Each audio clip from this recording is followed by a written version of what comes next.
In this segment, Manisha joins us to answer some viewer questions. Manisha, thanks so much for sticking around. First question comes from Elizabeth, and she asks, lately I've been getting a lot of invites from friends for at-home money-making parties where they sell jewelry, cosmetics, or weight loss supplements. I'm on a tight budget. How do I handle these? Good question. She doesn't want to seem rude. What would you tell Elizabeth, Manisha?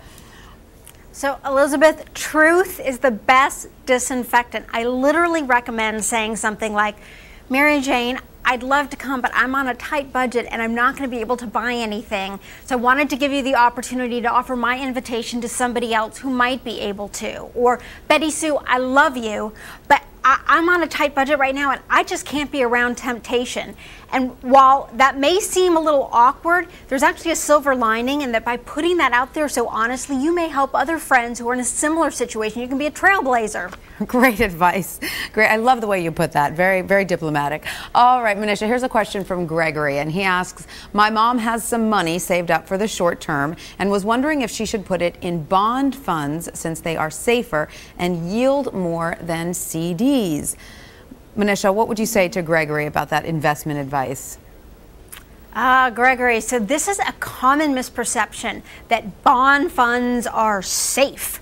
So bonds historically have been considered safe because if you buy a bond and you hold it until maturity and the entity that issued the bond doesn't go bankrupt in the interim, upon maturity, you get your principal back.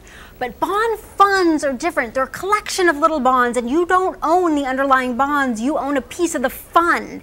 And the net asset value of that fund can go up or down depending upon interest rates. So there is a possibility, actually, that while the yields are higher than on CDs, if your mom needs to pull that money out in the short term, she could see her principal decline. If she's dead set on bond funds, look for one with a short duration of 1 to 3 years. All right, that is very good advice for Gregory.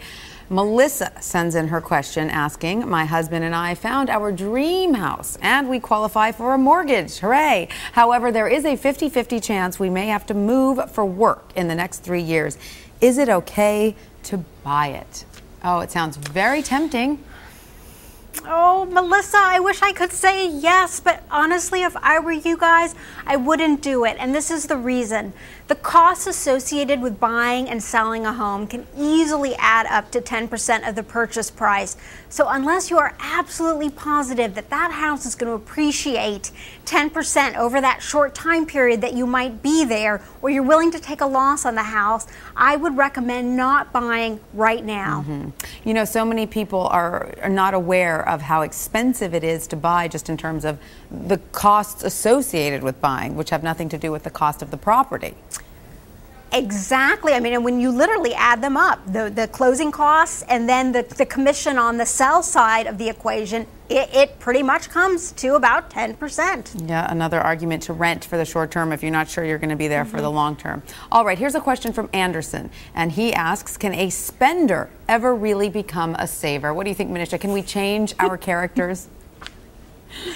You know what, Anderson, I actually do think it's possible, and I have seen it happen. I see it in two scenarios. One is kind of a forced change. You lose your job, you get your hours cut. The other one is a more positive change where you choose to spend your money in a more enlightened way. And what I've noticed with people is that spenders who fall into that second category that choose to change their behavior tend to have a better track record. If you want a tool, read Your Money or Your Life by Joe Dominguez and Vicki Robin. The Bible came out 20 years ago and is as relevant today as ever.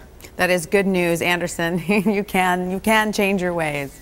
All right, good luck to you, Anderson. Ina now sends in her question asking, I am a freelancer with an uncertain income. I think this year my income may be over the Roth limits for contribution.